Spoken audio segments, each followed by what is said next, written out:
If you haven't tried Game Up, then you are missing out. Imagine your favorite seltzer and your favorite sports drink had a baby, but it's way better than that. Each can is 110 calories, low carb, 4.9 ABV. It's a nice light drink that is not light on flavor. Game Up comes in fruit punch, orange, lemon, lime, and grape. Pick it up at drinkgameup.com or at your nearest liquor store. This week's Dark Side of the Ring, ECW Sandman. Dave, were you able to watch the show? I was. This was one of the things I saw this week. I think a friend of ours, mutual friend of ours, said it best. Like, these ECW guys, man, they're just like, they're very honest, if anything. Yeah, we did all the drugs, steroids. Yep, we did all of them. That's one thing I can say about Sandman. Like, he obviously went to a period where he was abusive as well. It seemed, especially like when he got onto steroids.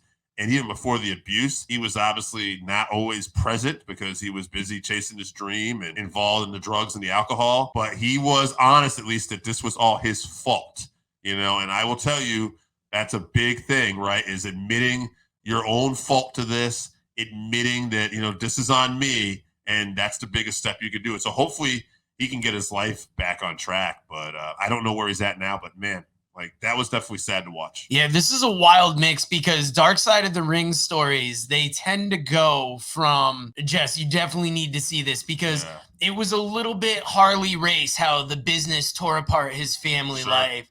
You've got the pitfalls of drugs that tore him apart. You got the great ECW stories. I have to say, one thing I did laugh about is just watching this, is his son Tyler, who's like 30-something years old now, but was dragged into these storylines at 12. Like, no, not even. He was probably like 9 years old. And Raven, who's like the guy who's manipulating everything, he's like, you know that the divorce was your dad's fault. And the little 9-year-old kid is like, I know. It's so ridiculous watching this. Like, how did they let this kid be involved in this? And that's definitely one of the touches that you get from Dark Side of the Ring is you get to hear from the families. You got to hear from the ex-wife that was a part of this as well. You got to hear from Sandman's daughter. And it's just wild to hear those firsthand accounts of, you know, the family falling apart and everything that happened with it. I'm very much looking forward to next week's episode, which is Black Saturday, the day that Vince McMahon appeared on Georgia Championship Wrestling TV.